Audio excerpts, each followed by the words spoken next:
Yang terhormat bapak-bapak, ibu-ibu, salam Pancasila. Bapak-bapak, ibu-ibu yang melihat video saya ini, tolong jangan lupa subscribe, like, dan di-share. Sifatnya gratis. Saya akan mengomentari dinasti politik terkena operasi tangkap tangan di Kutai Timur. Ini di Kalimantan. Jadi kejadian Kalimantan sumber saya juga dari YouTube ini dari YouTube dan juga.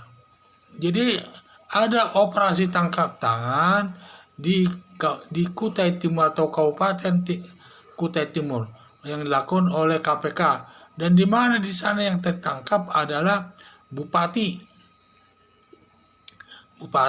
dan juga istrinya bupati. Istrinya bupati ini di samping bapaknya, suaminya bupati, dan istrinya anggota DPRD tingkat kota itu. Dan juga pada saat dia ada juga 7 orang, termasuk ada 5 keluarganya, anaknya ada termasuk. Dari 5 itu ada anaknya dan keluarganya. Jadi saya bilang ini dinasti melakukan perbuatan korupsi. Bentuk perbuatan yang korupsi yang dilakukan adalah bahwa mereka dapat menerima uang itu dari pengusaha yang menangani proyek dari Bupati Kutai Timur itu. Jadi Bupati Kutai itu, sehingga mereka menerima uang dari pengusaha yang melakukan memborong proyek tersebut, melakukan pembangunan proyek tersebut. Dan juga di samping itu yang menerima waktu katanya adalah anaknya sebagai kepala biro keuangan Kabupaten Kutai Timur itu. Dan juga ada peranannya satu sama lain dari 5 orang itu. Seluruhnya 7 orang, bupatinya dan istrinya ditambah 5 orang anak dan keluarganya. Dan inilah saya lihat dinasti ini. Ada katanya tujuannya untuk membiayai mereka melakukan korupsi itu, mungkin dugaannya untuk membiayai calon bupati tahap kedua berikutnya yang sekitar tahun 2020 ini akan dilaksanakan. Makanya dikumpulkan dulu mungkin uang-uang korupsi untuk biaya kampanye tersebut.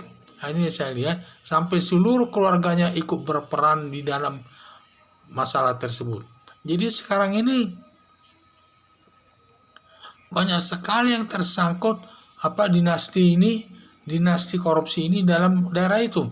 Dan ini memang tidak bisa dilarang, undang-undang memperbolehkannya. Siapapun boleh duduk DPR itu, baik ada hubungan saudara, sepanjang dia mampu melaksanakan tugas itu. Dan sepanjang dia memenuhi syarat untuk duduk di situ, tidak salah, boleh-boleh saja. Tetapi dalam kenyataannya kita lihat, banyak juga organisasi di sana itu kemungkinan kalau keluarganya yang ada baru dipakai, kalau tidak di keluarganya mungkin tidak dipakai. Sehingga mereka bersatu melakukan kegiatan untuk saling mendukung untuk melakukan perbuatan korupsi, untuk menghimpun dana, untuk memenangkan bupati yang kedua periode tersebut. Karena dia baru 1 periode memegang jabatan bupati itu. Mungkin dia ingin menjabat periode kedua ini, yaitu untuk pemilihan nanti tahun 2020 sekarang ini.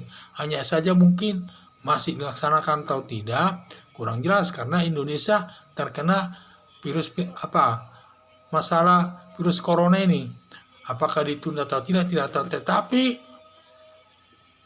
semua masyarakat yang ingin Kutai Timur ini yang akan menghadapi, mereka sudah siap-siap jauh hari melakukan korupsi dengan cara menerima dana-dana daripada pengusaha yang menangani proyek pembangunan di daerah tersebut. Ini yang saya lihat. Jadi semua dimanfaatkan untuk melakukan perbuatan korupsi ini. Sampai 7 orang tersangkut. Masalahnya biasanya hanya 1 orang paling bupatinya, sedangkan yang lainnya adalah di luar keluarganya. Tetapi ini semua keluarganya ikut melakukan korupsi itu. Jadi tidak ada mereka memikirkan kepentingan rakyat. Yang ada mereka hanya mementingkan kepentingan kehidupan keluarganya sendiri, terutama kepentingan bupati ini, agar bisa mencalonkan bupati lagi periode kedua dan berusaha menang. Sehingga dia untuk mencalonkan bupati ini membutuhkan biaya besar.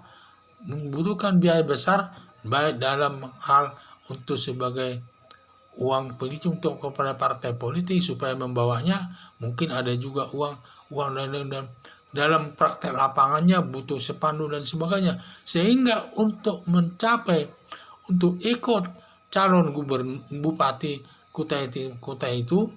Kutai Timur itu tentu butuh biaya besar, sehingga semua keluarganya dikerahkan untuk mencari biaya tersebut.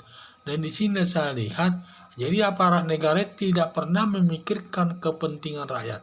Yang dipikirkannya hanyalah kepentingan dirinya sendiri. Padahal rakyat banyak yang tidak makan dan ekonomi sangat lemah. Tetapi sama sekali mereka tidak pikirkan, yang dia pikirkan hanya kepentingan keluarganya. Makanya disebut dinasti keluarga. Jadi semua yang terkena itu ada hubungan keluarganya. Sebagai istri, sebagai anak, mungkin sebagai hubungan keluarga lagi dengan yang lain. Ini semua mereka adalah dinasti, satu keluarga lah namanya ini ya, melakukan perbuatan korupsi yang merugikan keuangan negara tanpa memperhatikan rakyat kecil. Sehingga dia sekarang berurusan dengan KPK, berurusan dengan hukum. Apa yang dilakukan selamanya sirna semua. Tidak ada yang tadinya dihormati, sekarang malah dibenci dan lain sebagainya. Maka semua aparat negara diharapkan supaya jujur melaksanakan tugasnya itu, bersih dari perbuatan korupsi, agar rakyat mencintai mereka sebagai pimpinan daerah setempat. Sekian dan terima kasih.